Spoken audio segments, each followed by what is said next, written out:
5 MLAs की nomination को लेकर जम्मू और कश्मीर में सियासी हलचल शुरू हो चुकी है।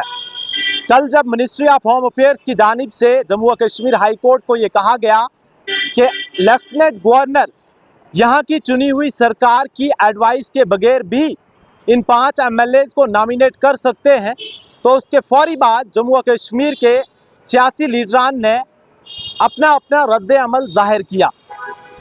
आपको बता दें कि जब 5 एमएलएज की नॉमिनेशन का मसला सामने आया तो उस वक्त कांग्रेस के स्पोक्स पर्सन रविंदर शर्मा ने हाई कोर्ट में एक पिटीशन फाइल की, जिसमें यह कहा गया कि यह इख्तियार यहां की चुनी हुई सरकार के पास होना चाहिए। जम्मू और कश्मीर हाई कोर्ट ने मिनिस्ट्री ऑफ होम अफेयर्स से जवाब तलब किया, तो मिनिस्ट्री ऑफ होम अफेयर्स की जानिब से कल जो जवाब दिया गया उसमें यह कहा गया कि एलजी 5 एमएलएज को नॉमिनेट कर सकते हैं और यहां की इलेक्टेड गवर्नमेंट की एडवाइस के बगैर ही। लेकिन उसके फौरी तौर बाद जम्मू और कश्मीर के सियासी लीडरान ने अपना अपना रद्द अमल जाहिर किया। सबसे पहले हम बात करते हैं कांग्रेस के स्पोक्स पर्सन रविंदर शर्मा की, जिन्होंने हाई कोर्ट में पिटीशन फाइल की थी। उन्होंने कहा कि 14 अगस्त को इस केस की हियरिंग होनी है और हम काउंटर रिप्लाई वहां पर देंगे, हम इस पर आर्ग्यूमेंट्स करेंगे और हमें पूरी उम्मीद है कि हाई कोर्ट इस पूरे मामले को बड़ी बारीकी से सुनेगा। अब बात करते हैं पीडीपी की सदर महबूबा मुफ्ती, जिन्होंने ये कहा कि ये एक गैर जमहूरी अमल है। जम्मू और कश्मीर में इस वक्त चुनी हुई सरकार है और ये हक सिर्फ चुनी हुई सरकार के पास होना चाहिए। उन्होंने ये कहा कि पहले यहाँ पर गैर आईनी तरीके से 5 अगस्त 2019 का फैसला लिया गया, उसके बाद डिलिमिटेशन हुई, उसमें भी पूरी तरह से डिस्क्रिमिनेशन नजर आई और अब एक और गैर जमहूरी फैसला मरकजी सरकार करने जा रही है। ऐसा लग रहा है कि वो जम्मू और कश्मीर में गवर्नेंस नहीं बल्कि जम्मू और कश्मीर को कंट्रोल कर रही है। उन्होंने साफ तौर पर कहा कि ये अमल बिल्कुल काबिल कबूल नहीं है और उन्होंने साथ साथ ये भी कहा कि मुझे पूरी उम्मीद है कि वज़ीर आला उमर अब्दुल्ला इस पूरे मसले को लेकर आवाज़ उठाएंगे। अगर उन्होंने आवाज़ नहीं उठाई तो आने वाले वक्त में उन्हें पछताना भी पड़ेगा। इसके साथ साथ हम बात करें नेशनल कॉन्फ्रेंस के स्पोक्स पर्सन तनवीर सादिक की, तो उन्होंने भी एक स्टेटमेंट जारी किया।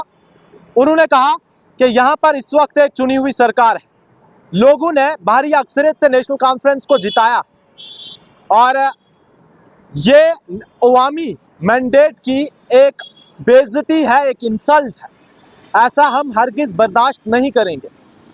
अब आप देखें कि जो 5 एमएलए नॉमिनेट होने हैं उनमें से 2 कश्मीरी पंडित्स होंगे, एक पीओजे के रिफ्यूजी होगा और 2 वुमेन्स होंगी। ये वुमेन्स उस असेंबली सीट से होंगी जहां से कोई वुमेन जीतकर सामने ना आई हो। ये 5 एमएलए यहाँ पर नॉमिनेट किए जाने हैं।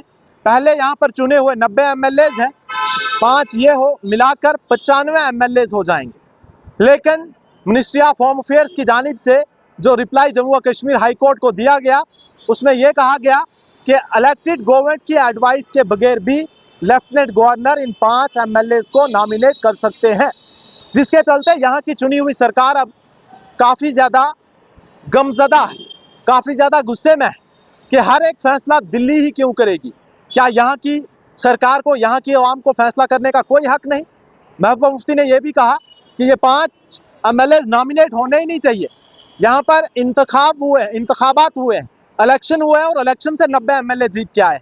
इन 5 सीट्स पर भी इलेक्शन होने चाहिए। अब 14 अगस्त को यानी परसों इस पूरे मामले को लेकर हाईकोर्ट में सुनवाई होने जा रही है।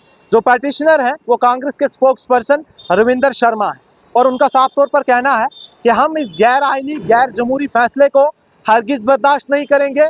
हम हाई कोर्ट में काउंटर रिप्लाई जो है वो फाइल करेंगे, हम आर्गूमेंट्स करेंगे, क्योंकि ये हक सिर्फ यहाँ की चुनी हुई सरकार के पास होना चाहिए, यहाँ की इलेक्टेड गवर्नमेंट के पास होना चाहिए और इलेक्टेड गवर्नमेंट को यहाँ पर पूरी तरह से नज़रअंदाज किया जा रहा है। बहरहाल अब 14 अगस्त का इंतजार रहेगा कि हाई कोर्ट इस पर क्या कुछ फैसला सुनाता है, क्योंकि ये मिनिस्ट्री ऑफ होम अफेयर्स की जानिब से रिप्लाई दिया गया है, इस पर हाई कोर्ट ने अभी फैसला नहीं सुनाया। 14 अगस्त को हियरिंग होगी, समाअत होगी और कांग्रेस की जानिब से यानी जो पिटीशनर है उनकी जानिब से क्या कुछ काउंटर रिप्लाई रहता है और उसके बाद हाई कोर्ट क्या कुछ फैसला सुनाता है ये आने वाला वक्त बताएगा। वीडियो को शेयर करें और अपनी राय कमेंट सेक्शन में जरूर दें।